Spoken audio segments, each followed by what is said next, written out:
Okay,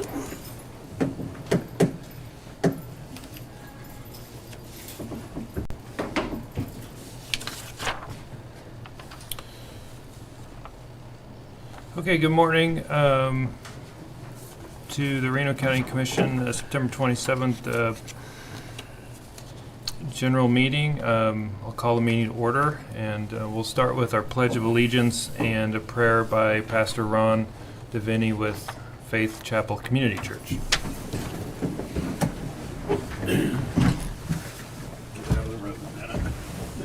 Okay. I pledge allegiance to the flag of the United States of America and to the republic for which it stands, one nation, under God, indivisible, with liberty and justice for all.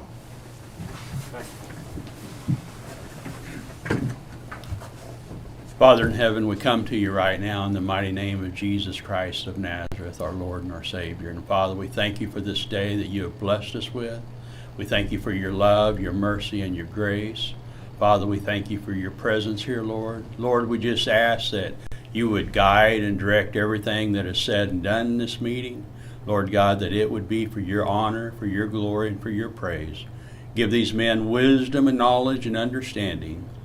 In Jesus' mighty name, amen. Amen. Thank you. I'll figure this out pretty soon which way to go. I'm glad we waited.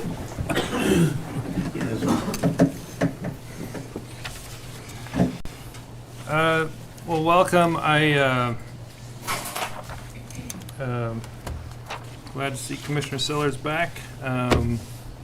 I wanted to recognize Jasmine and Ashley are here from Leadership Reno County, here to observe today. Thanks for being here. Appreciate that. Are there any other, well, let's see here. Is there anyone here for public comment for items not on the agenda today? Okay, hearing none. Are there any additions or revisions by the commission? I have none. No. Okay. We'll move on. I have an item related to the consent agenda, but we'll just move on to the consent agenda and talk about it there, if that's okay. So we'll move to the consent agenda. This is totally my fault. I have not had an opportunity to chat with Randy and Patrick on some of the statute language around item 6D, and I'd like to have that opportunity to have that conversation ahead of that.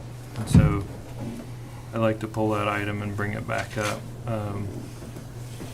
at a later time. Other than that, are there any other comments? Is that a motion to remove that from the agenda then?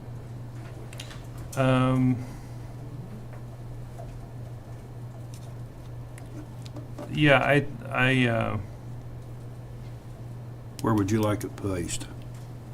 By well, itself? Well, After this? typically we would have a conversation about it, but I haven't had an opportunity to talk to staff about it. So I guess I would make a motion to remove 6D rather than move it. You say 6G or E? D is in D? Delta. Missed them both, okay. Yeah. I'd second that motion to allow you time to have your conversations. I'm not seconding the motion because I'm against the item. I understand. And I'm not saying I'm against it either. So motion and a second. Discussion? Yeah, I feel the same way. Just to give you time to review, to be satisfied that this is the correct one, I would agree with that. But I was in favor of following through with that right now. Understood. Roll call, please. Commissioner Hurst. Yes? Mr. Sellers. Yes, Mr. Friesen. Yes. Other items on consent? I would move that we approve the consent agenda as listed in the agenda today, minus 6D. It's a motion. Is there a second? Second. Second. By Commissioner Hurst. Any discussion? Roll call, please. Commissioner Hurst. Yes. Commissioner Sellers. Yes. Commissioner Friesen. Yes. If the commission would allow, I'd like to move 7C up in front of 7A, just because of the public in the room, I think, that wants to have a discussion on that. Is that okay? Fine. It's fine, but I think it's one of those things that we put an agenda out, that should be the way we go, but I'm okay with that, but I think it needs to be very careful about continually doing this. What's your concern there? My concern is that we have made a lot of other people wait to get their time up. When they have some things, we've made some exceptions, but I just think we want to, if we set an agenda, let's set an agenda, unless there's some unforeseen circumstance that occurs. Well, the point is that there's public here that has to wait for us to talk about things that we're going to be here all day and they're not. Like, Well, I understand there's that. nobody here. Is there anyone here for 7A or 7B? That's like, it's just I think it's a courtesy point for the people that are here. I have that, but I think we need to make a little bit more emphasis on, okay, we've got some other discussion to come about, and we will be 15 minutes into it or whatever. But does it matter what order it's in? Why do we have it set here A, B, and C if it doesn't matter? It's That's my point. Now, I'm not gonna argue with you because I'm gonna okay this, but I just bring that point out that we have a schedule here. Unless there's something really that comes up, I think we need to go by the schedule. Well, I'm trying to resolve the issue so it doesn't come up again, because next time the public's here and they're way down on the list, I'm going to bring it up again. So I'd rather resolve it than you arguing every time that it shouldn't be moved.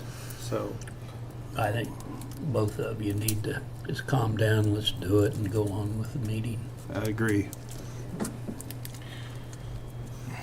all right, so we're moving to 7C. Sale by liquor by the drink in public places. Randy, do you want to, or Patrick, do you want to just brief us on what this is? Yeah, I mean, I can talk a little bit about it. Kansas state law allows counties to opt out under certain terms of, kind of has a default process for liquor by the drink, which requires a certain amount of food sales to be also sold at the establishment along with, that sells liquor. There's an opt-out way where a county by county, they can opt out of it, but it has to end up as a public vote where the public votes to opt out of it. And the means for putting it to a public vote are either by the county commissioners passing a resolution to put it on a ballot, or if the county commissioners don't put it by resolution, a petition signed by 10% of the electors of the county can put it on the ballot. I think there was a local establishment that was trying to deal, had ran into this being an issue for their business, and so it's come up in the public lately. The statute 4126 is fairly straightforward as to what you do if you want to move forward with this. You just kind of recitate the statute in a resolution, and you place it on the next countywide ballot. Is that enough brief, or? Yeah, I think so. If the commission, well, I'd like to open this up for public comment. I think there are some people here that would like to comment on this issue, unless there's a concern by the commission. We'll limit it to 5 minutes apiece for those that want to speak on the topic. Please come up to the podium, state your name and your address, and then give us some feedback on this.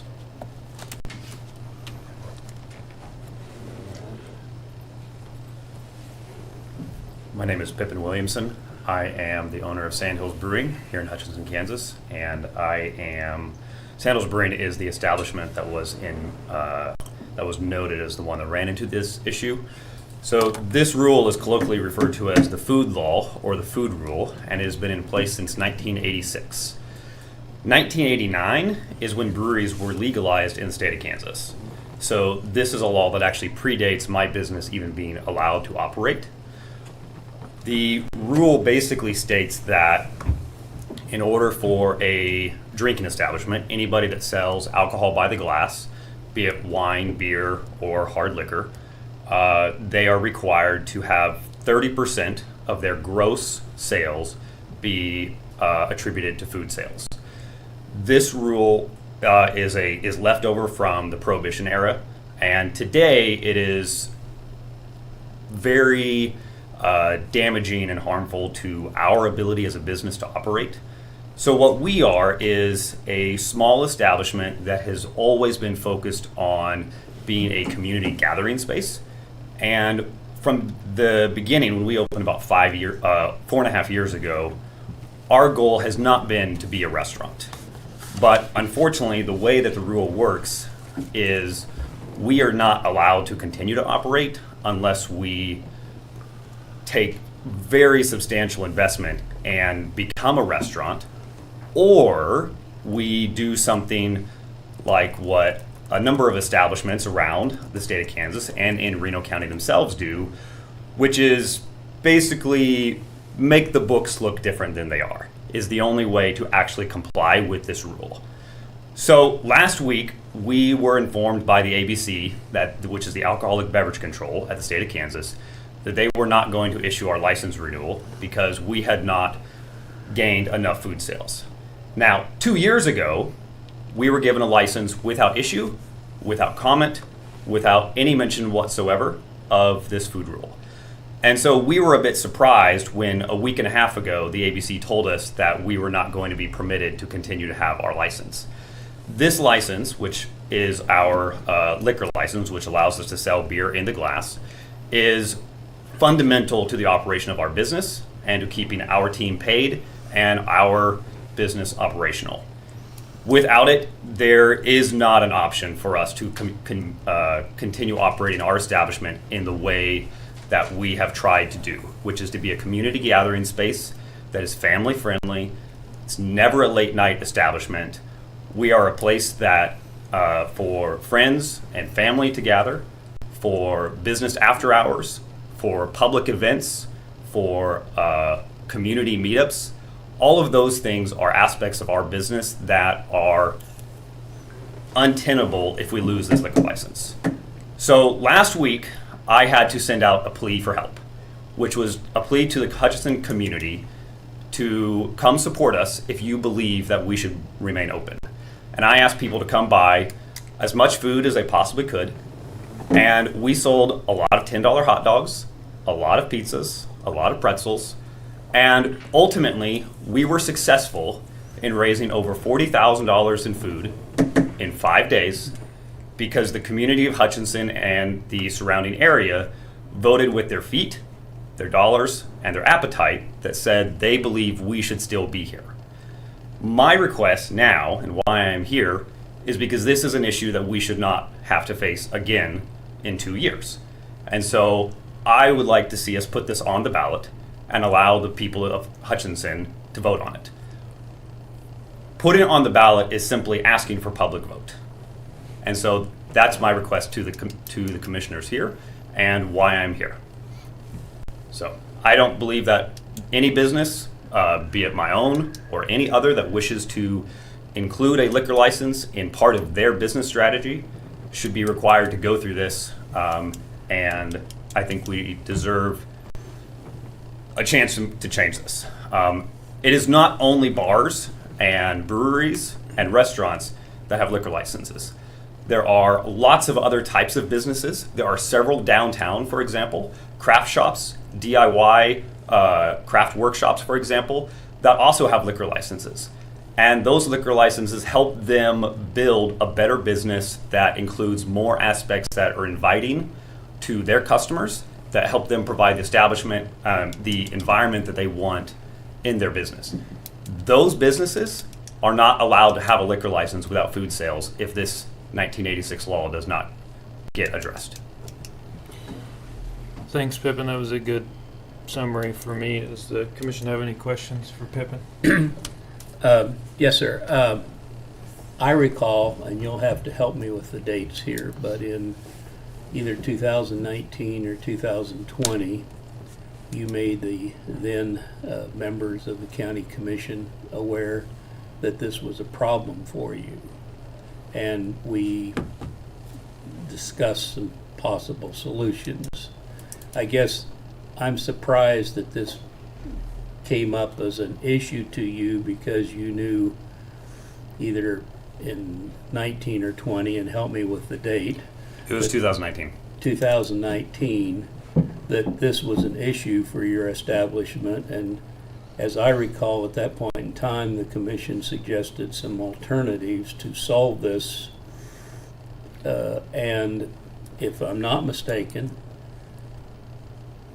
it was dropped at that point in time. You never came back and said, I need your help, we got to do something, or I can't keep my license and so forth. That was a different commission than today, and probably has different views on how to approach this subject. But I guess when I saw in the media that this was an instantaneous problem, the first thing I thought of was you were aware of this for several years. That is correct. May I be allowed a couple minutes to Sure. answer that question? Sure. Okay. So we have been aware of this rule from day one, from the very first day that we opened our brewery. We did extensive research into it, into the history of the law, the enforcement of the law, and every other aspect that we could find. And because it is a law that has been on the books for so long, the actual reality is the vast majority of people that are tasked with enforcing it and making decisions on it are actually unaware of the rule and of the intricacies of the rule. I can tell you that I personally, through my own research and the research of my business partners, have educated far more people than probably should be right regarding this rule, including commissioners, council members, even ABC enforcement officers. Again, the ABC is the Alcoholic Beverage Control, who are actually tasked with enforcing this rule. I personally educated enforcement officers of what this rule was and how it was supposed to work. Now, through all of this, over the last several years, I have also done as much research as I could into finding what were the consequences of non-compliance. If we don't sell 30%, what happens? And the truth is, absolutely no one, not even people at the ABC, could tell me. No one knew. The general consensus was that no one cared. The ABC stated they had no resources or desire to enforce it.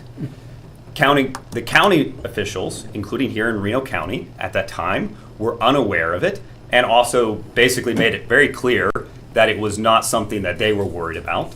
The city, while not officially tied into the law of this particular law, were unaware of it and did not care about it. And there was no public record that I could find anywhere of any establishment ever facing the consequences of non-compliance. Now, I also knew through our research that the way that many establishments were getting by this rule was by outrightly changing the numbers on the reports to the ABC. I refused to do that. I believe in integrity, and I have always operated my business transparently and with real numbers. So 2 years ago, I submitted a liquor license renewal, and I reported 20% food sales, which is not compliant. And the ABC said nothing. They made no comment. They raised no issue. There was nothing whatsoever issued as any form of statement or punitive action against us. We simply received our liquor license in the mail 1 week later. So our understanding is that there are no clear guidelines or indications of what happens in noncompliance. Zero. We happen to know that there are some establishments in Reno County and across the state and obviously across the nation that are penalized every single year for not filing sales taxes or other types of taxes. And the punitive action against them is when you pay your taxes, you're allowed to reopen. The alcoholic beverage control is under the Department of Revenue. It is in their interest to continue allowing tax dollars to flow in. Liquor establishments, drinking establishments, wineries, breweries, distilleries, bars, etc., pay tens of thousands of dollars every single month in taxes. Our establishment pays about $3,000 every single month to the state of Kansas, to the Department of Revenue. So it was under our understanding, and I believe that we were right to believe this, that in the case of noncompliance, the state would issue us a warning or some kind of financial fee, a monetary fee, a fine, or they would require us to work with the county, the city, and or the state to develop a plan that would allow us to become compliant. That is unfortunately not what happened. What happened instead is 27 days before our liquor license expired, 27 days before our staff are out of jobs and our business that we've been building over 5 years is made obsolete and forced to close down. 27 days before that, we received a letter from the ABC that said we cannot renew your liquor license, and effectively there is no recourse. There's nothing we can do. There's nothing you can do. Sorry. That was it. So your renewal in 2021 made you just believe that, 2020. But yes, okay. So that was your last renewal, was Correct. 2020. the liquor license renewal process happens every 2 years. We have been operating for 4.5 years. We received our first liquor license in October 2018. We renewed it in 2020 without issue. And on September 12th, I believe, I submitted our current license for renewal to give us another 2 years. And that's when this issue occurred. So when you were visiting with us in 19, that was for your 2020 renewal? That was correct. Okay. Because at that time, there was no clear knowing or understanding of what would happen if we didn't. And we were aware that this was an issue that could pop up. And so we were trying to be proactive about addressing the issue. You think you're the only one in the state that they're trotting upon at this point? No. I don't believe that the ABC has any grudge to pay against us or anything. What I do believe is a couple of things. One, that there has been recently some changes within the ABC that has caused them to revisit the strictness of which they follow their internal rules for one reason or another. And two, that we are either the first establishment that they have brought this down on after their recent changes, or we are simply the first that had the guts to stand up and the audience to make some noise. Just for the, if I may, for the record, Lieutenant Governor paid us a visit on Thursday to discuss this very issue. So we made some noise, and it got a lot of attention. Are we the first ones? I don't know. But I do know for certain that we're definitely not the last. I know of at least one other brewery in the state of Kansas that is going to face this issue in February, because they are currently they do not have 30% food sales, and their renewal is coming in February. Commissioner Hurst? I was on the commission at the same time you were here before, and I think the commission all understood it then. We didn't say no to the idea, but what we did recommend, Commissioner Sellers, if I'm correct, is we asked that if you wanted this done, because you knew the 30% at that time, that you go out and get petitions to come in. And at that time, I think you decided it was too much work or something, for whatever reason, that you didn't go ahead and do that. And so I just wanted to refresh everyone's memory that that's what we asked that you do to that time, so we could get public input. We could get that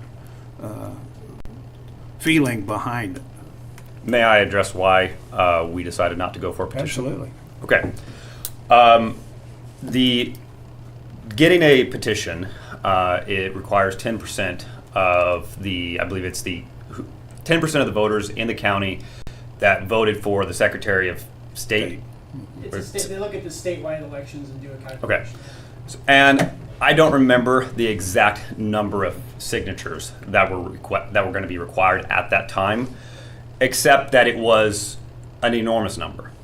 And so we chose not to do that petition at the time, for several main reasons. Number one is I was a little bothered that the answer from 2 commissioners at that time was effectively this: we don't have an issue with we don't have a problem with this issue, but we want to know that it's the public's opinion that we should vote for this. And that bothered me a lot, because what was effectively being asked is, please go spend hours and hours and hours on an onerous process to collect public opinion and public signatures, simply to again then collect votes from the public to decide if this is an issue. We are a very small business. There are 7 of us on the team today. 4 of us work full-time on it. And we were being asked to spend days and weeks in a very strict timeline to collect public signatures that then have to be verified and go through the strict election process, just so that we could then again ask the public, do you want this or not? So my request to the commissioners was, and still is today, recognize that this is an issue that is hurting not just me, not just my small business, but other small businesses in the county and across the state, though we can only affect our county. And that putting it up for a vote, putting it on the ballot, is in no way an endorsement of this change. It is simply the act that the commission can take to give the public the option to make their voice heard.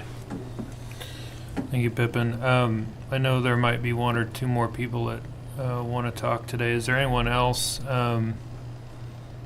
that wants to speak? Thank you very much. Thank you, Pippin. Good morning. I'm Leanne Cox. I'm Vice President of the Chamber and Visit Hutch. I'm here for Deborah Tufel, who unfortunately couldn't be here due to being out of town. We want to reinforce that the Chamber of Commerce supports small businesses, and putting this opportunity on the ballot will give the voters of Reno County the chance to continue to demonstrate that we are a pro-business community.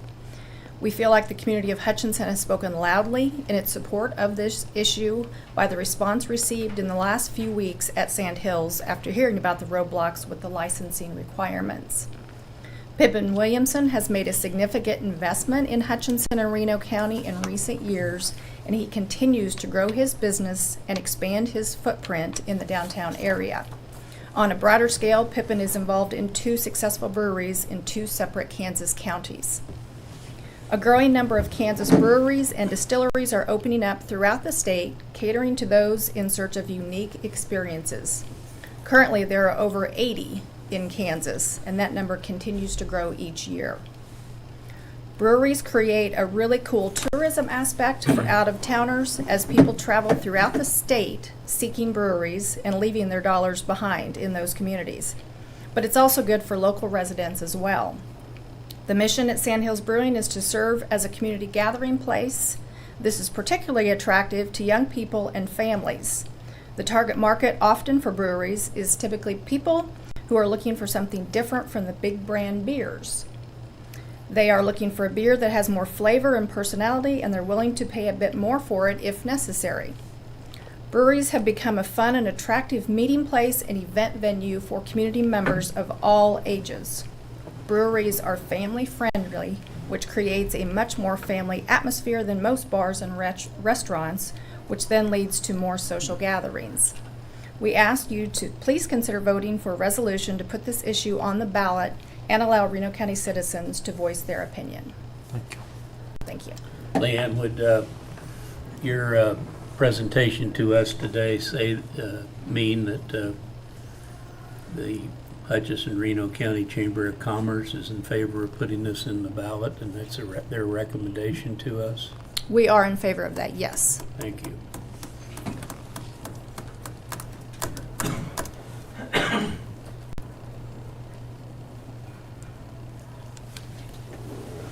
Hi there. Jackson Swear from Startup Hutch. Just wanted to speak briefly to the commission today to offer my support as well to put this issue on the ballot. I think it's important that we have a good environment for our small businesses to operate, and that as a county that we take efforts to reduce regulatory burdens when possible. And I think that this is an instance where it is at least worth considering the question and putting that up to a public vote. You know, so the Kansas Sampler Foundation did some research in the last couple of years on rural economic development and submitted a report which they called the Power Up and Go report. I'd like to read a brief quote from the report summary regarding small business environments. The report states that a small town's approach to businesses in the town can be a deciding factor for young people on whether to live there or not. New and small businesses are essential to the economy of rural communities. For young entrepreneurs, White Pippin, sorry, I lost my spot. The right ingredients can make a big difference to start or grow a business. And for all who live there, the success of businesses is critical to keeping the community thriving. Perhaps the greatest of these ingredients is openness to new ideas. You know, so we have here a brewery that wasn't authorized to exist until 1989, and microbreweries did not really become popular until the last 5 or 10 years. We also have several other small businesses like the DIY shops, perhaps an axe throwing establishment, many other types of businesses in our community that would benefit from drinking establishment licenses without this 30% food requirement. And having said all of that, I want to acknowledge that I'm sure that there are some community members who have some concerns about this. I'm sure there will be people who will come out to vote against removing the requirement. And I think that that's okay and that's important. And I think that as we move forward, we want to be sure that we create opportunities for people to share information so we can know the truth about what will happen with this vote. And I'd like to offer that entities like Startup Hutch and the Chamber could be a tool to create learning opportunities. We could host some public forums and give people an opportunity to share what they see as the positives and the negatives about making this change. But at this moment, all that's needed is a resolution from the county to put this on the ballot. And in my view, and I believe also in the Chambers, there has been sufficient public support around this issue to justify going ahead and putting it on the ballot. I don't think that more public input is needed to decide whether we should take a vote. I think that at this point we know that there's a significant portion of people in our community who think that, frankly, this rule is silly and they want to see it gone and they're amazed that it's being enforced at all. And then there are probably some people in this community who absolutely don't want Pippin's establishment to be open at all. And by putting it on the ballot, this commission is able to give the voters the opportunity to speak with their voice in the ballot box and to make a decision about what kind of community we want to have going forward, and then we'll let the chips fall where they may. Thank you. Jackson, any questions for Jackson? Thank you. Commissioner Friesen? Yeah, May I real quick? please.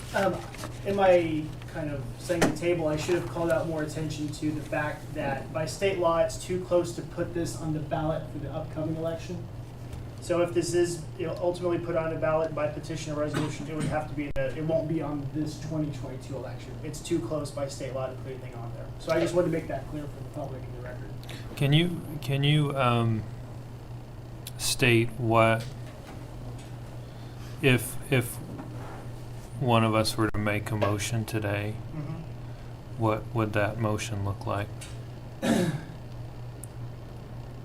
I would I'd rather come back with a resolution and we have time, but I would do I guess the motion would be to follow the procedure in 41-26-46 to submit this to the ballot. But I would prefer to clean it up with a resolution form. So like a request for staff to draft You could do that as well, that'd be perfect. 41-26-26. The resolutions, every county that does this, you just do the same resolution because the state statute has set out the procedure. And it's to, so the county, did we have a referendum in the 80s to establish this restriction? I don't believe you did. My understanding, and the business owner gave a great presentation of the history. In the 80s, when Kansas has had a procedure of loosening liquor laws in general, and in 1989, they loosened them from what they had previously been, but they put every county, we started with 105 counties having this as the default, and then over time, counties have had the option to opt out. And I believe a fair amount, if not the majority of counties, have opted out over time. Yeah, thank you. It looked like it was just under, about a third have opted fully out. 39, I believe. 39. So what Reno's done is either it's never been on the ballot or it went on the ballot and failed, but my assumption is it's never been on the Yeah, ballot. okay, thank you. I mean, I'll start a discussion, and I asked for this to be placed on the agenda kind of quickly because I felt like there was a lot of public involvement on this issue at the moment, and I think generally our decisions don't get a lot of community engagement, and so I felt like this was a good time to get that going. And so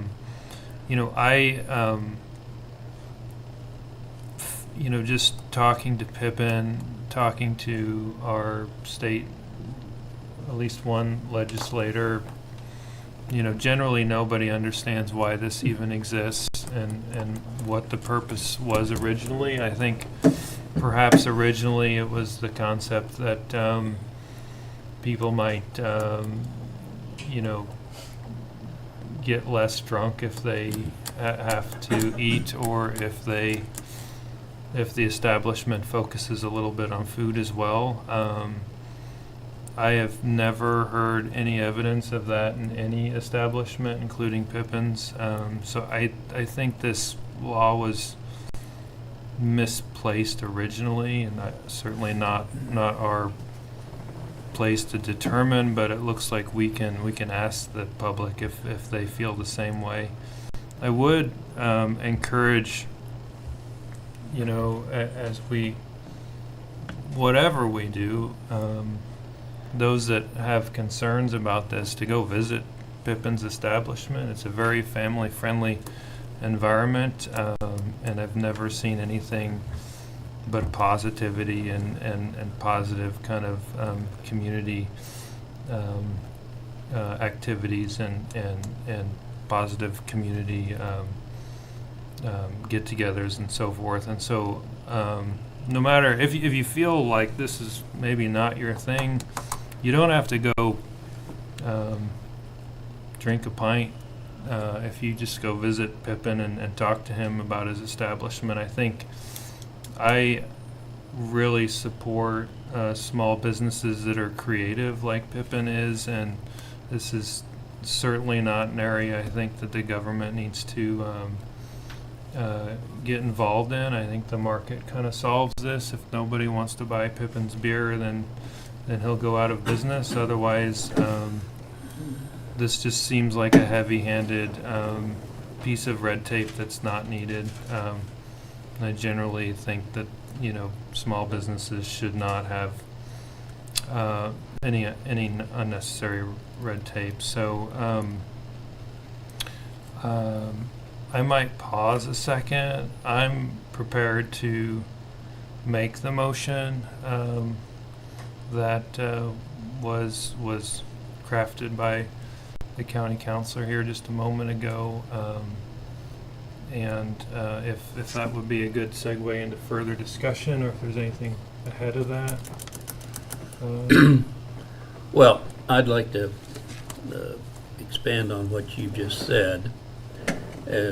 being somewhat older than you are, I've lived with Kansas liquor laws longer than you have, and certainly there was a time, either rightfully or wrongfully, that the general public did not want loose liquor laws in the state of Kansas. I think that that's changed somewhat, and certainly did with this law that allowed the 30% food sales, and then also the allowed to opt out of it. But I go back far enough that Kansas liquor laws were very, very, very tight. I don't have any problem with allowing the people to vote on this, and personally I'm in favor of them voting yes to have no food sale requirements.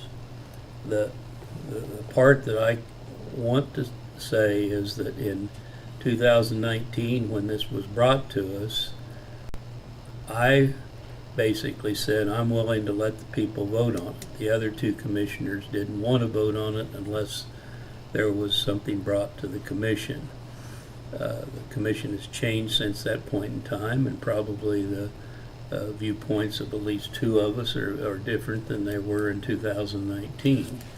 But through the media's handling of this situation, it seems that there's this underlying deal that the Reno County Commission hasn't been pro-business, and I don't think that that's fair to say, because the owner of this establishment knew that 2 years ago the makeup of the commission changed, and I personally think that if he would have come to us at that point in time, we would have had a vote before now on this issue. I understand his thoughts that everybody's going to ignore this issue and things will be fine, but if it was my business, I would have worried about my license renewal. So anyway, I'm for, since the Chamber of Commerce says that they feel that it's a positive thing for the community, I support the Chamber of Commerce.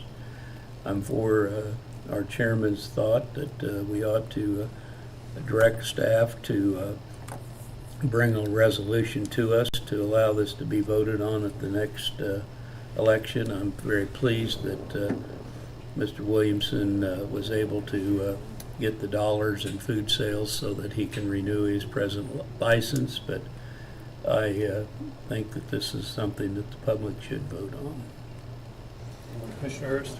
Well, I have been in Sandhills Brewery to some events put on by the Startup Hutch, and I guess I'm in favor of putting this to the public, but I think that 3 years ago that we had an alternative, and that alternative has worked before,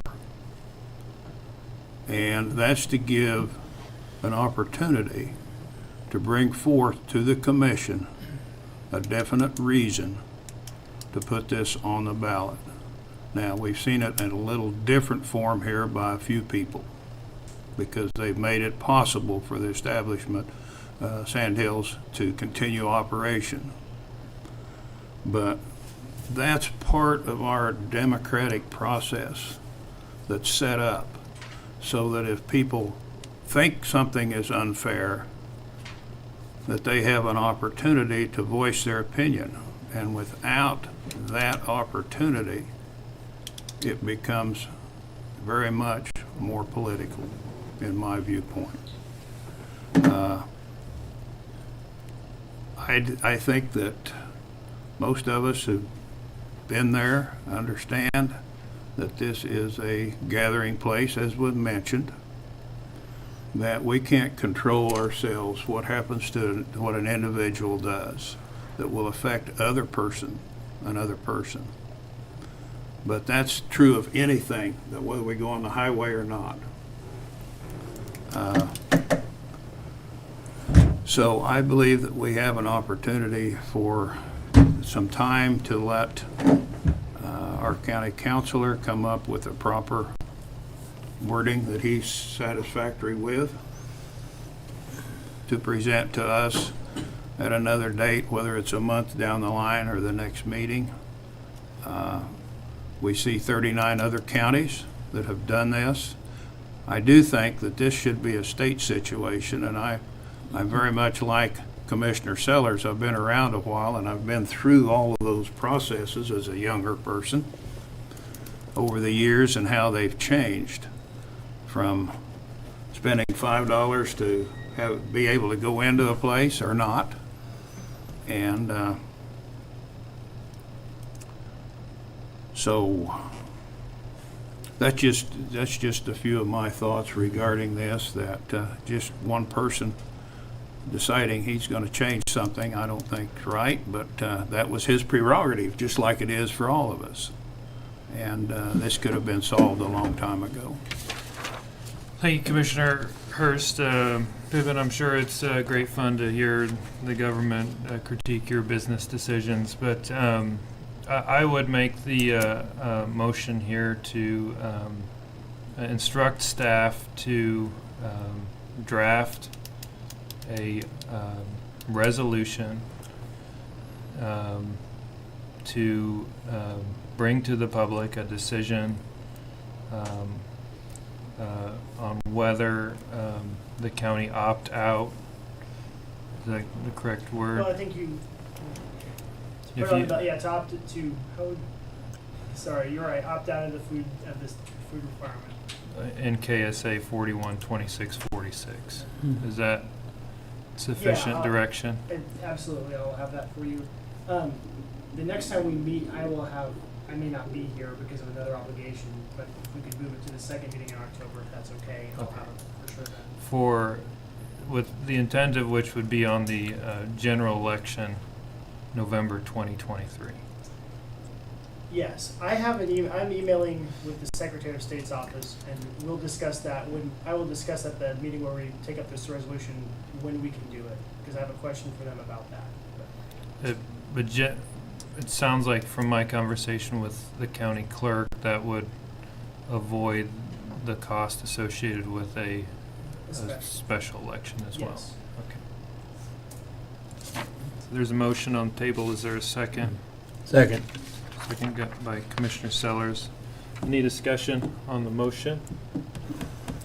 Is that election that you're talking about the soonest election that we're suggesting that we That- can have it on? That was, my understanding, was the only one that captures the entire county that's already set that wouldn't cost them. According to the Secretary of State. Yeah, it gets a little wonky, Commissioner, but the statute says the state general election, which wouldn't be again until 2024. But Reno County will have a ballot for every resident in 2023, so I'm going to do everything, if you guys pass the resolution to put on the ballot, I'll do everything legally possible to get it on in 2023. I just have to make sure that Secretary of State approves that for us. Okay, good question. Anything else? Roll call, please. Yes? Commissioner Hurst? Commissioner Sellers? Yes. Commissioner Friesen? Yes. Thank you. Thank you for all that participated today. Appreciate the input. Moving on to item 7A.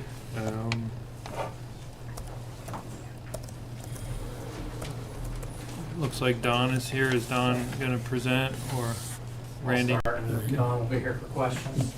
Thank you, Randy. So, this agenda item, it had been brought up by Chairman Friesen in the past, I think about a year ago, to go ahead and increase the rates for the sewer districts in Habit and Yoder based on the amount. They haven't changed since, I think, the 1990s. They were far under what it costs to operate the system. So those two districts also have a property tax that covers some additional amounts of the operating cost. And there's virtually no savings being built up in either of those two funds for the sewer districts. The water district in Yoder is the same situation. What's being charged, they don't have a property tax, but what's being charged on the user fees barely covers the year-to-year operating cost. So we did a study to find out what those rates need to be to cover the operating costs plus a capital outlay to start putting $15,000-$20,000 aside every year. So when we have studies, engineering studies, or major maintenance, that we have cash available instead of having to possibly do temp notes or scramble to find money to pay for repairs. So what's on here on the agenda is a resolution that reestablishes or sets new rates for Yoder Water District number 101 is going to a flat rate of $34 per month and then $2.50 for each 1,000 gallons used. There's then a $500 connection charge to be paid in advance. Now, that's new connections, correct? Correct. And then number 2 would be the 2 sewer districts in Yoder and Habit would go for, and I think right now they're around $4 to $6 per month.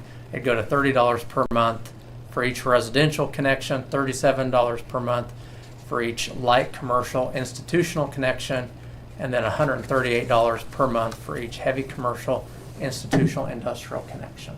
And then the same $500 connection charge to be paid in advance.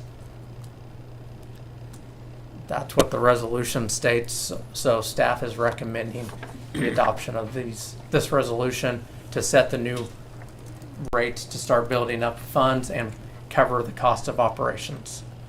Is there definitions for light versus heavy? I know we have, each one of those is heavy commercial and institutional and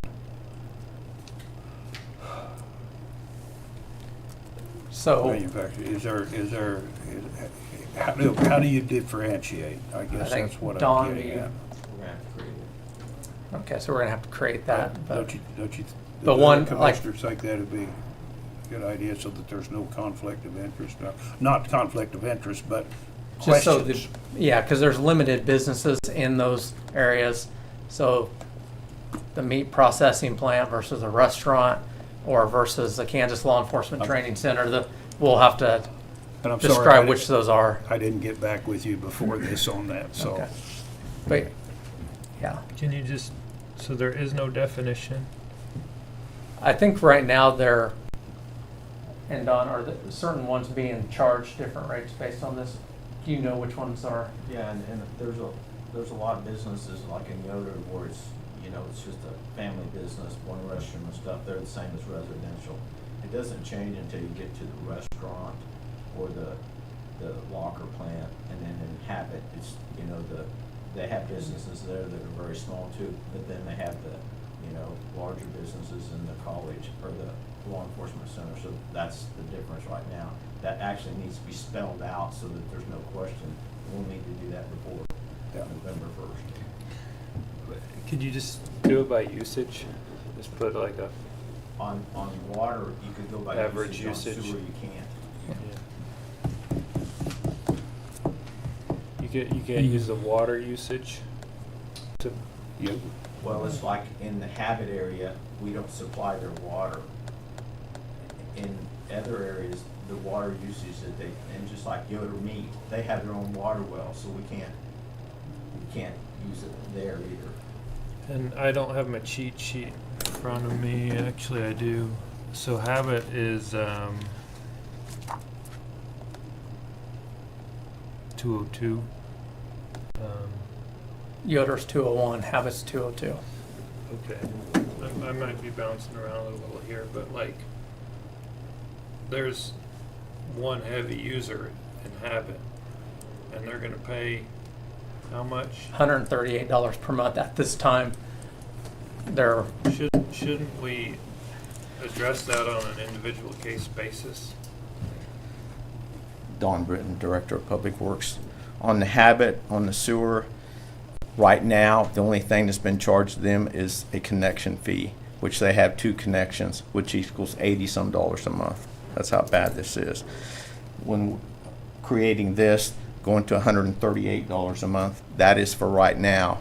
After we put in this new system and stuff, like the law enforcement center, I will put a meter on their flow rate, and they will be charged by that. But right now, we don't have that capability.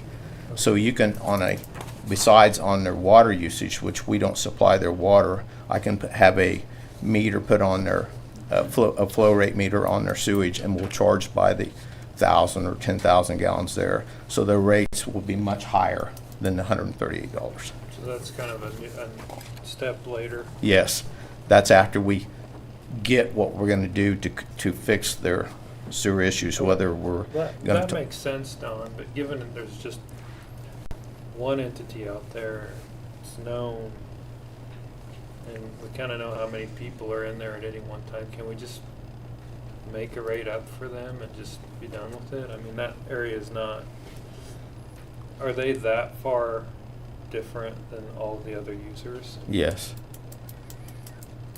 So in the future, I mean, we can do whatever you suggest to do.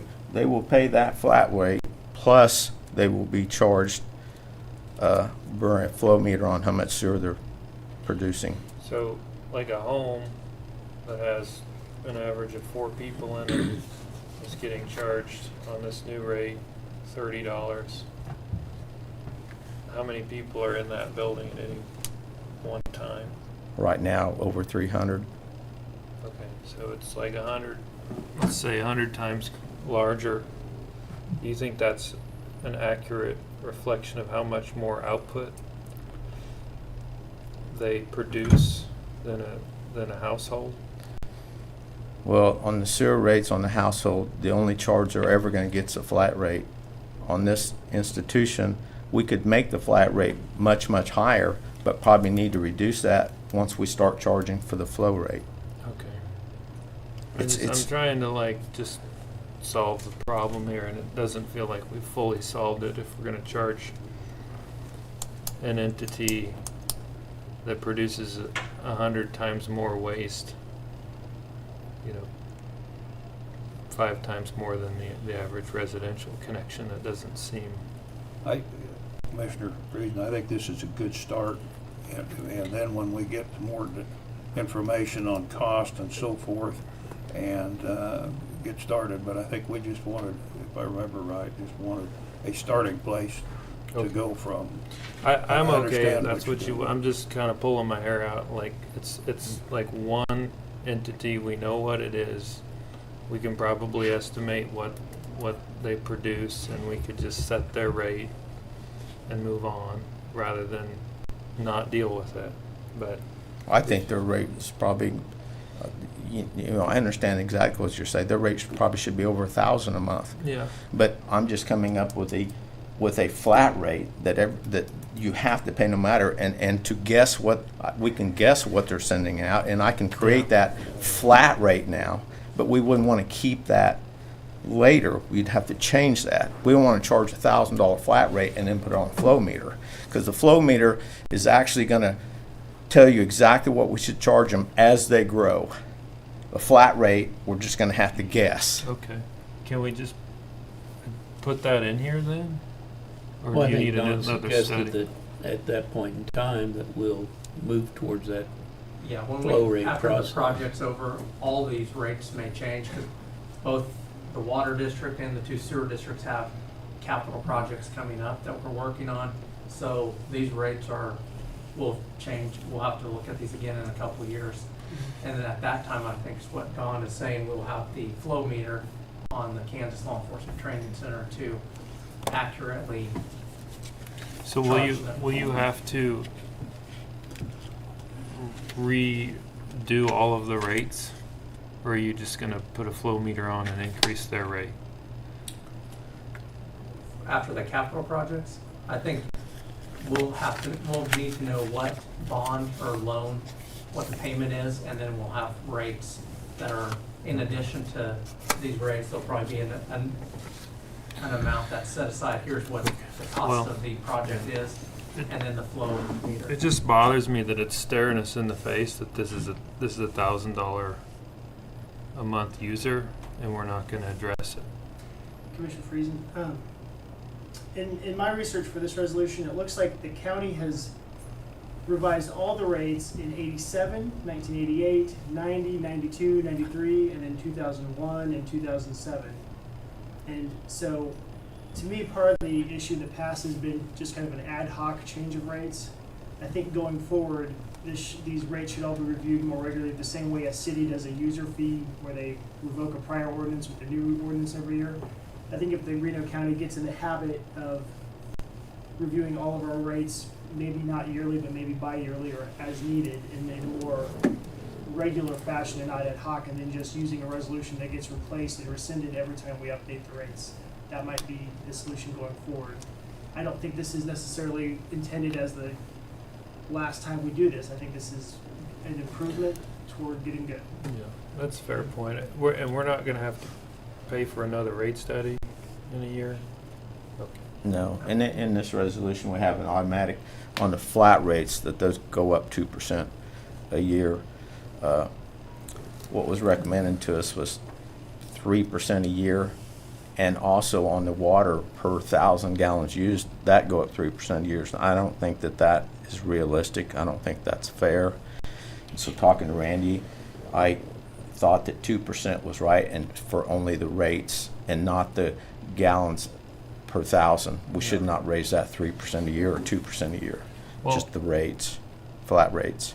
And I know I got a little bit of press, and then Randy even mentioned it again, that I've been pushing this for a while, and the reason I've been pushing it is not that I like raising rates. I just don't like the costs to be burdened on those that aren't using it, and I don't like us in a position where we can't even pay for upgrades because we have no reserves in this fund. And so I wanted to point out, I just pulled up a pretty interesting set of data from the Kansas Rural Water Association related to costs per gallon, monthly costs, and I just wanted to note Pretty Prairie's at $32.50 for their minimum cost.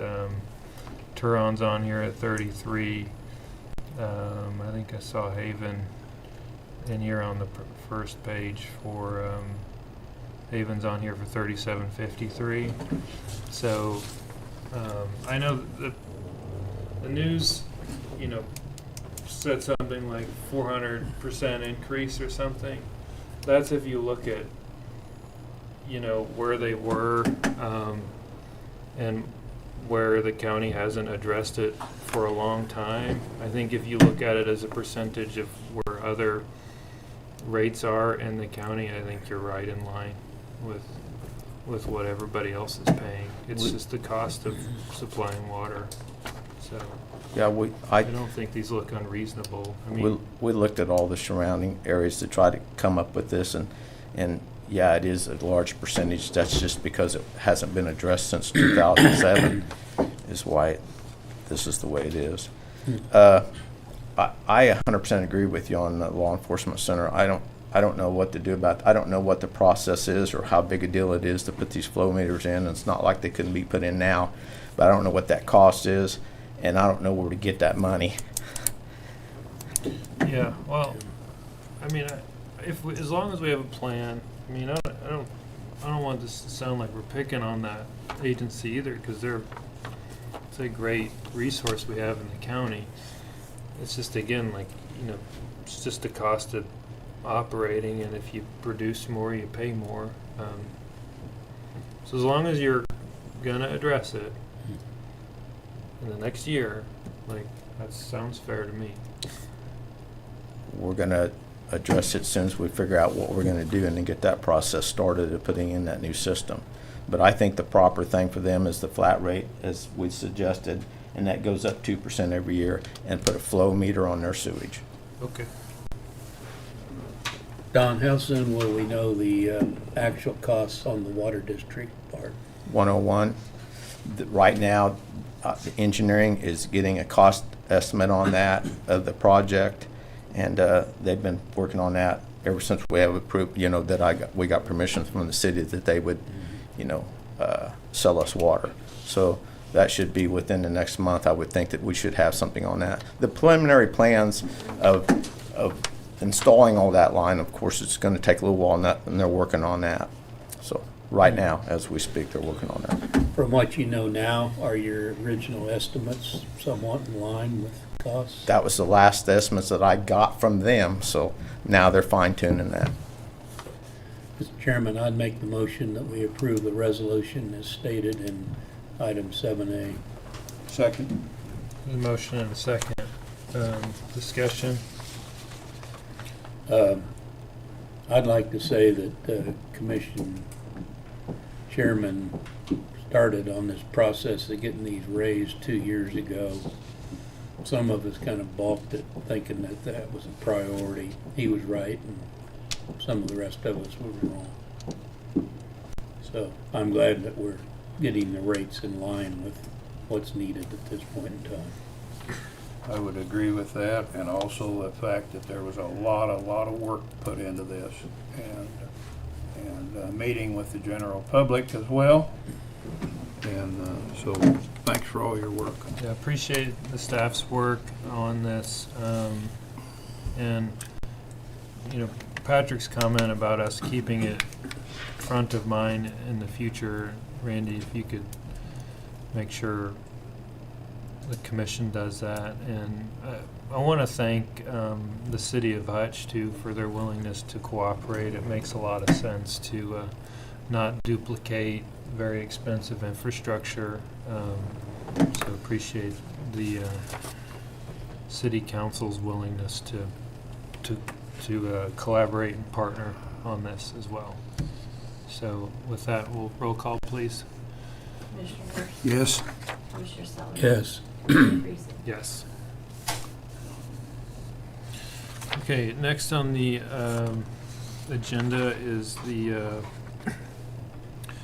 Arpa Resolution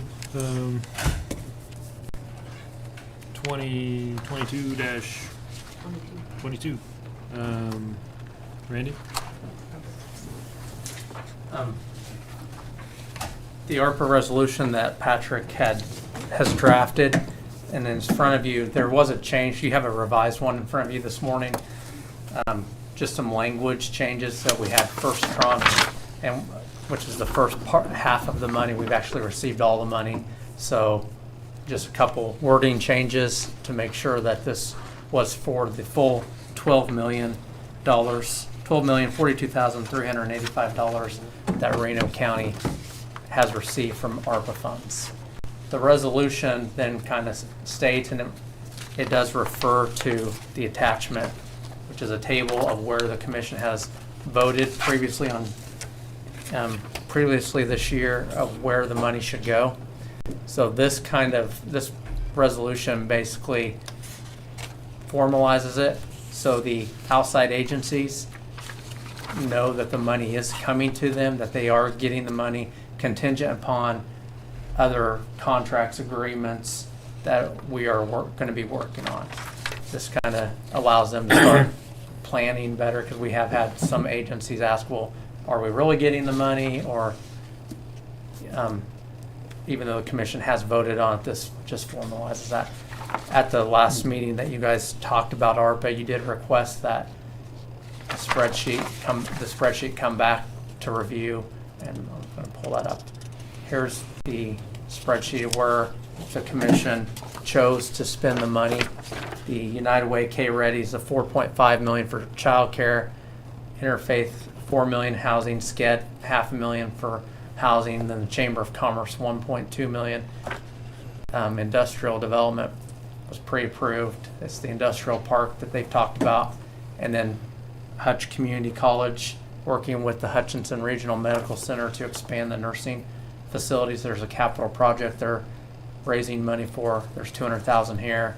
Arlington EMS station, $260,000. Haven equipment, $12,100. Then the previously approved City of Hutchinson Fire Department's brush trucks, $440,000.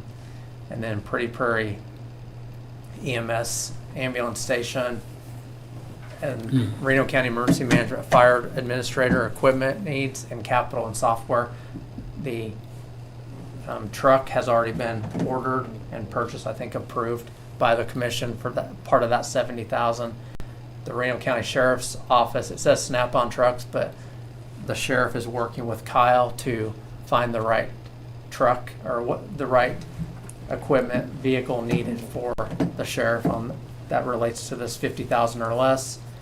And then health department emergency management needs, some of the building needs we have.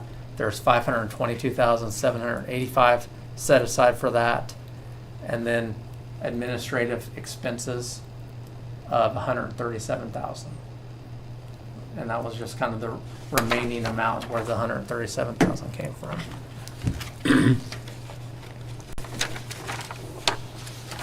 So unless you have changes in the spreadsheet, the staff is recommending the approval of this resolution. And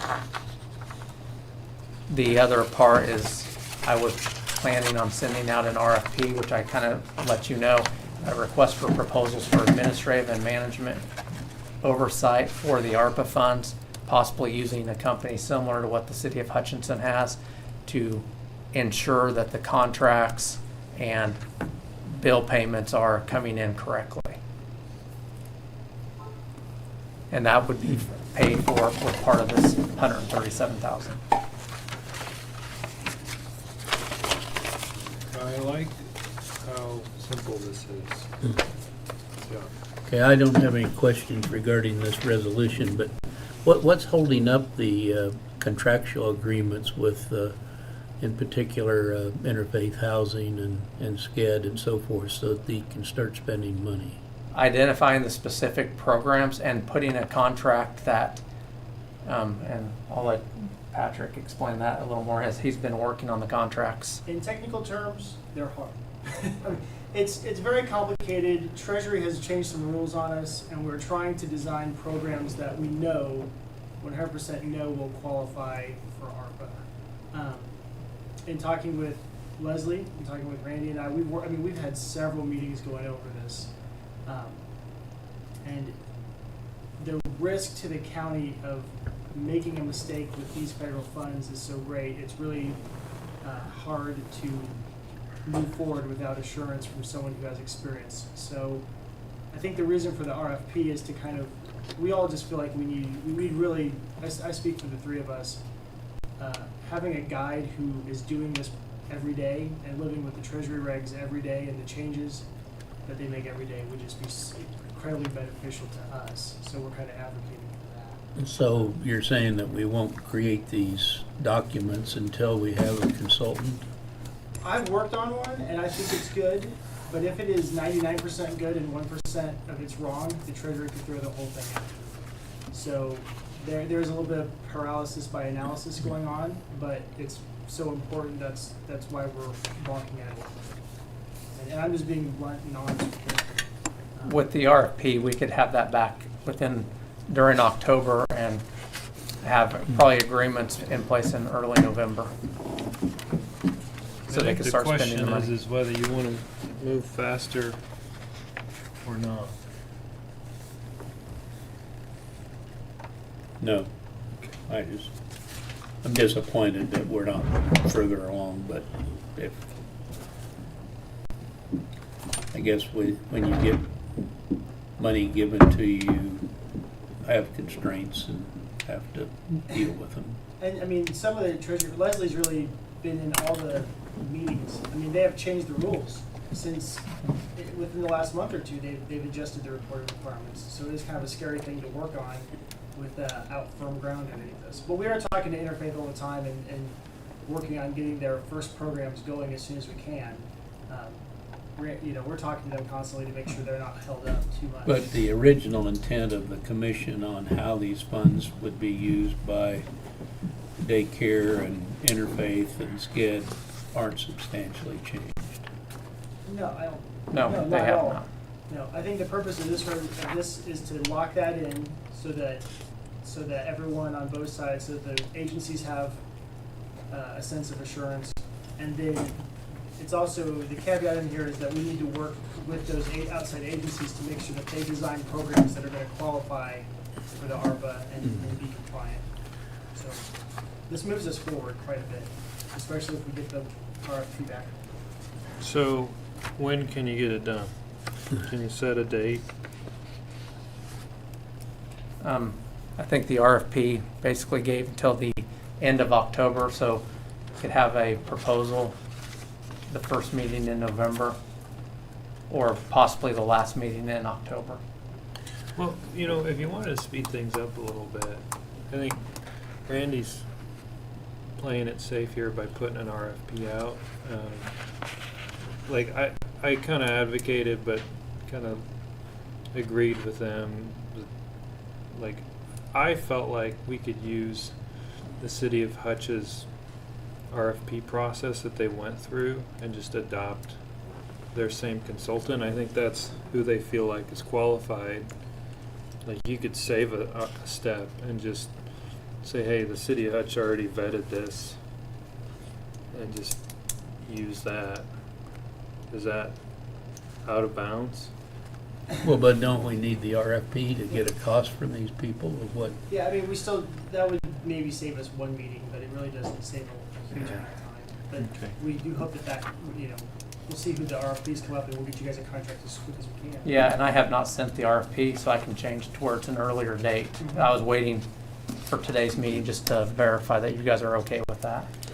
I would, So I I can would be shorten that okay with time. an earlier date, but also realize that we don't have the same home rule that cities do. So we have to go through a process that, unless we go to the legislature ourselves to ask for an exception. And Michael, I have one question with regarding to, let's say that one of these entities is unable, they see 6 months before that they're unable to spend their ARPA allocations. Then does the county, can they, since it's intended use in what I saw, can we switch those funds to somewhere else that's mentioned in here? Yes, that is contemplated. Part of what we're going to get started. There's issues on both ends. There's issues on getting the money out in a hurry, but there's also concern that on the back end it might be hard to spend. So it's contemplated here. If one of these outside agencies is having trouble spending the money, it'll get revisited. Is that 2024? Yes. At the end of in that back half of 2024, we'll have to be looking at this, and the agencies know that they'll be scrutinized in 2024 because if they don't Okay. have a plan to get it done that's compliant, it has to. You know, we don't want to give any money back. Okay. That's what I thought was, but I wanted to check it out. Sounds like there's no objection to moving it up a little bit if you feel it's prudent. So do we need a motion to approve this? Is this where we're at? Yeah, I think so. I'd move that we approve the resolution as stated in 7B.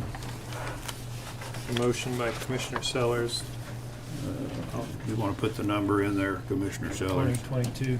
I think he did that.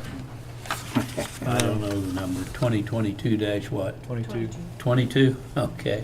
That's easy. the twos there. Second, if you haven't already. Second by Commissioner Hurst.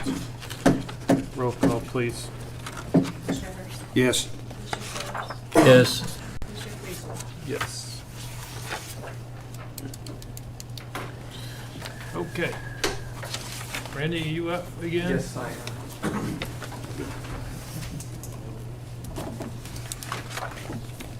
Included in the packet is the monthly department reports.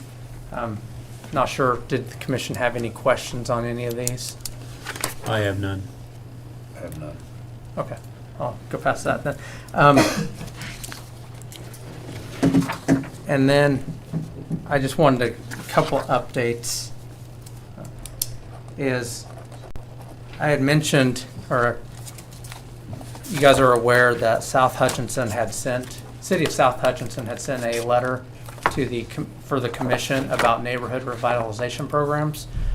And I believe in 2011, but the Reno County denied both City of South Hutchinson and City of Bueller's request for participation in their NRPs. And then again in 2018, the county denied South Hutchinson's based on, I think, them including most of the community in their NRP. South Hutchinson is interested in bringing this up and having a discussion with the county again. There may be other cities, I'm not sure, Haven, Beulah, other cities that might be interested.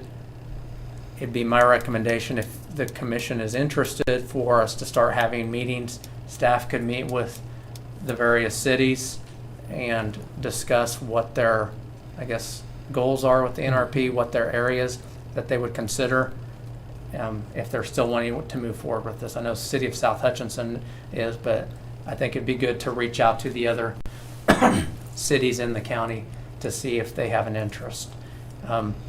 Commissioner Ron Hurst had mentioned to me a couple months ago about the county having a countywide NRP for the unincorporated areas and possibly allowing the cities in.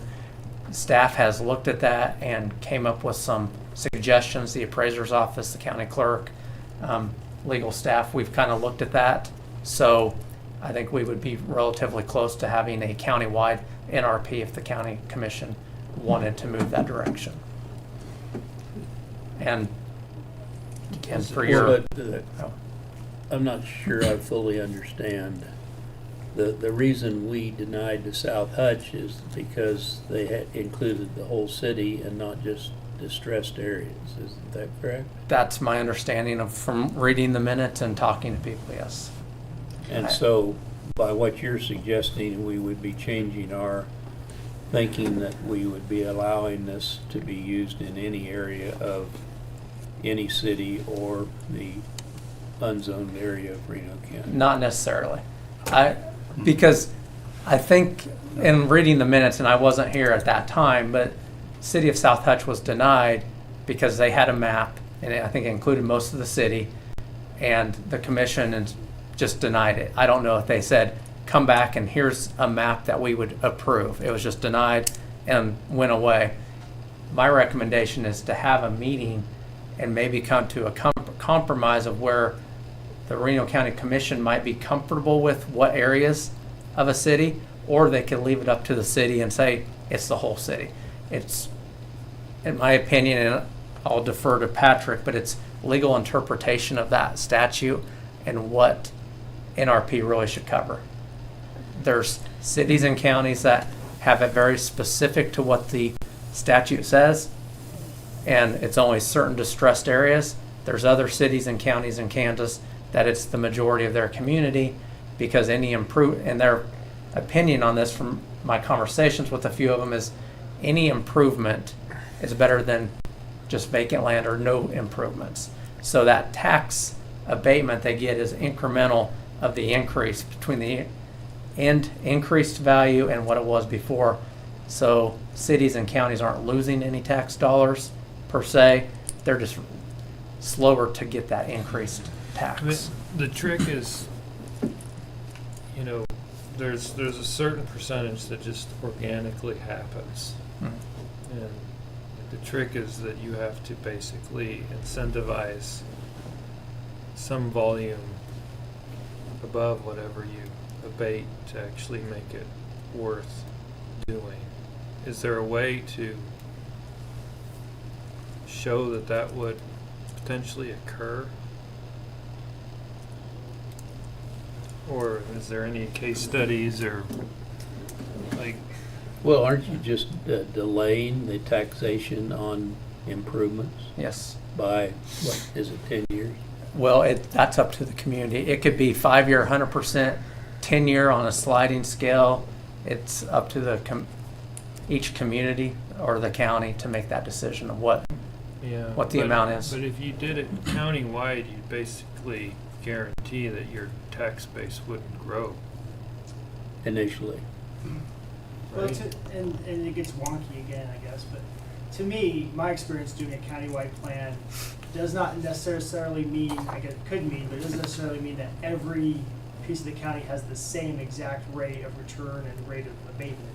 It just means it's a little bit more efficient when you're opening up. If you're open to the idea of an NRP, instead of just doing one for South Hutch and then years later one for Beulah, trying to get everyone at the table and consolidating into one document that kind of has a master plan. Well, I support it, and I was on the receiving end at the city of Beulah on this issue before, and it didn't feel very good. I mean, smaller cities have an extremely hard time getting any development going, and so any incentive is a very nominal impact to the overall county. If we can avoid just giving out freebie abatements to areas that are naturally growing, I think that would be my only concern. But I do think the county got it completely wrong multiple times. Cities like Bueller, South Hatch, I'll be interested in their point of view, but smaller cities in the county need every incentive they can get to just get a single house going, a single new commercial building going. So I support the effort and appreciate Commissioner Hurst brought it up multiple times, and appreciate you getting it started. Maybe we need to put it as a study session after you've gotten some initial feedback from the communities. I like what Randy and Patrick have come up with, is having a meeting with these smaller communities to see if those that are interested in seeing what their thoughts are with regard to an NRP. The one I put together and that Patrick has reviewed, and Randy, included just the unincorporated areas of the county, but it allowed, and it only referred to our county tax base, which you don't lose any taxes at all. But I think we can make a very good point for the fact of our loss of population and our loss of buildings and the potential for economic development, even though it's small, by having an NRP in those areas. And it's set, the proposal I put together set on a 5-year sliding scale. But it allowed any of the other communities that wanted to join in could do that. And that only had to do with our mill levy, but it was up to the rest. Well, it may be. And so that's the one, if you would want, I would encourage us to have I like your idea to have a work study on this. Well, but wouldn't it be better to let Randy have a meeting with these various Yeah, that's what I cities was suggesting. and bring back that information? We give you some time to work with the communities and then report back, and we can put an hour on the agenda. And in looking at this a few years ago, I looked at a lot of counties that had NRP countywide. And for instance, Rice, Stafford, Kingman, Harper, there was a number of them that I looked up, and they're available to see. Well, it's probably a good time from a housing and just construction point of view with the cost of loans and mortgages going up significantly. I think we're going to see a significant downturn in new development while the rates are so high. I think they're already seeing that. So offsetting that with some sort of short-term abatement could be very beneficial in the next couple of years. We need to find some ways to increase the ability of Reno County to attract. And this is one that doesn't cost any money. Sounds like you have good direction there. Okay, yeah, and just for clarification, I believe the city of Hutchinson already has their own NRP, so they would probably not be a part of this. Another item, just for your information, in 2020, the county had a development agreement with Superior Holdings, Superior Boilers, for their job incentive program. And this is the first year that they're eligible. So they did fill out the paperwork, and you'll be seeing in an AP going soon. Their first year of incentive was $23,500 from our economic development funds that will go back to Superior for the additional employment that they had during the past 4 quarters. So Great. I'm just going to update that, and that's all I have. Oh, sorry. Patrick has about tax sale. I just wanted to briefly mention the tax sale, which is October 18th. So I just wanted to mention it since it's coming up on our agenda.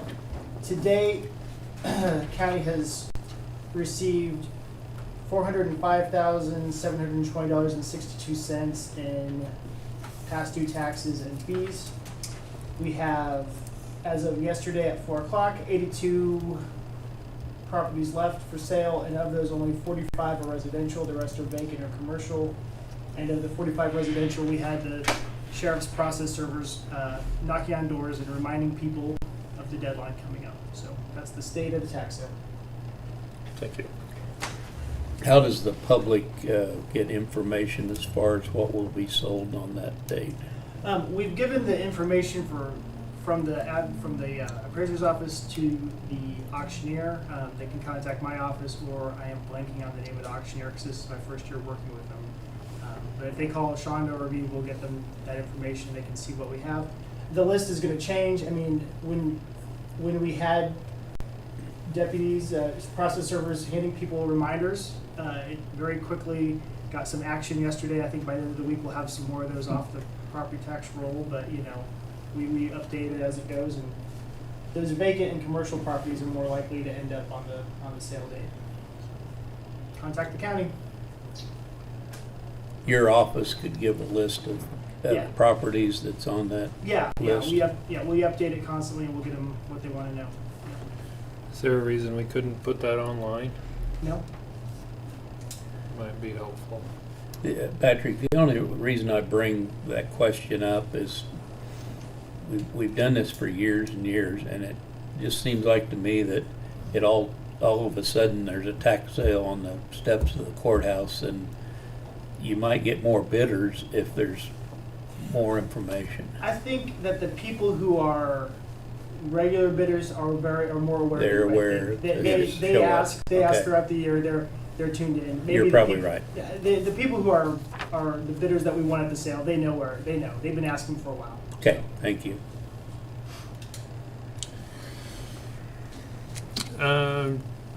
County Commissioner reports. Commissioner Hirsch, you want to go first? I can, if you like. I remind everybody, this is probably a little late reminder, but they've gotten reminders before, earlier, that the MIHs are due the September 30th. Attended the SKID annual meeting. It was I thought, one of the best annual meetings that we've had in quite a while in regard to the speakers that were there and the attendance that was there. And very nice facility, although they have some work yet to do on it.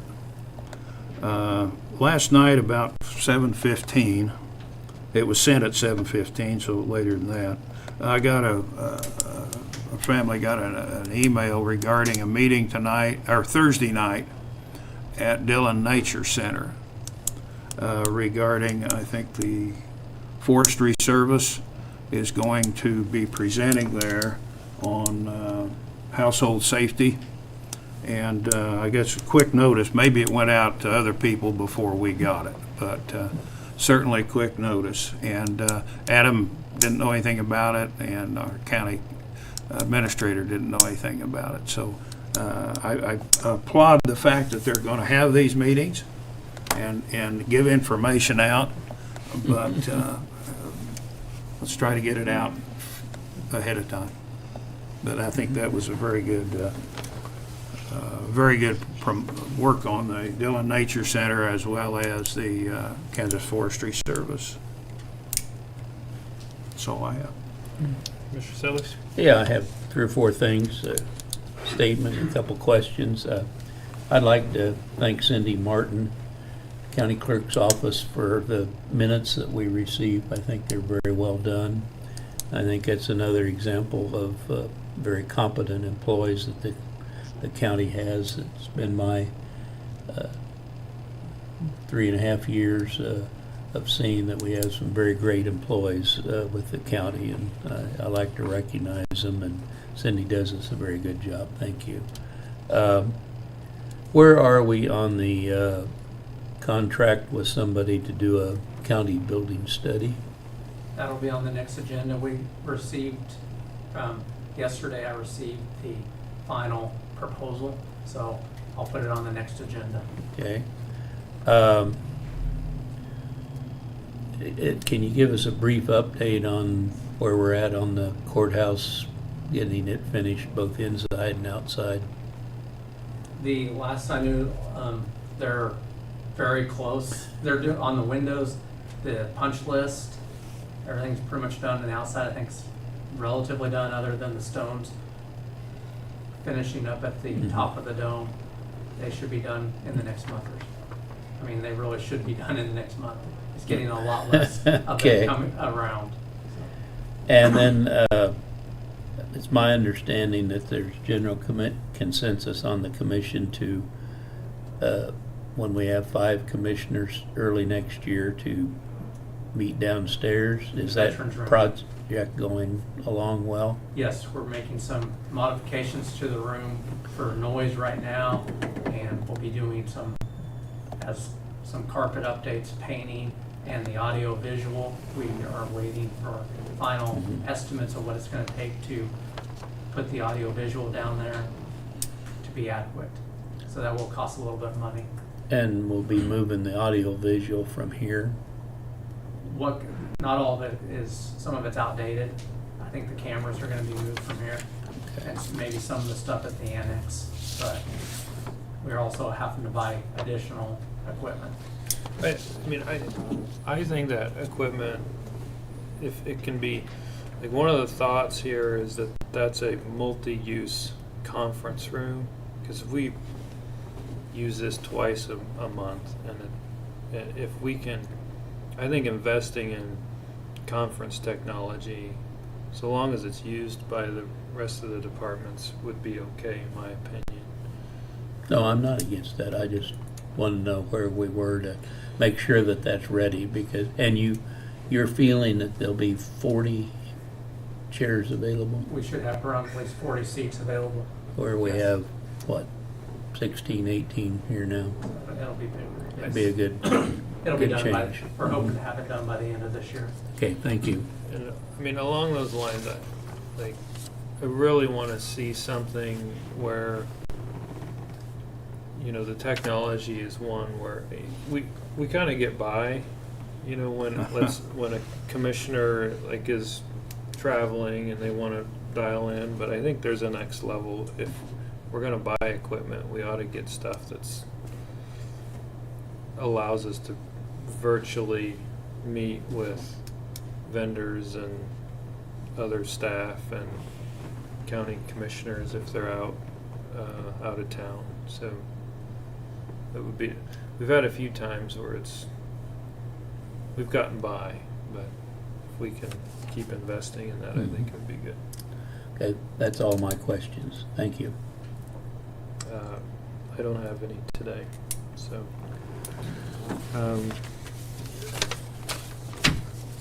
If there's no other business, we'll adjourn the meeting.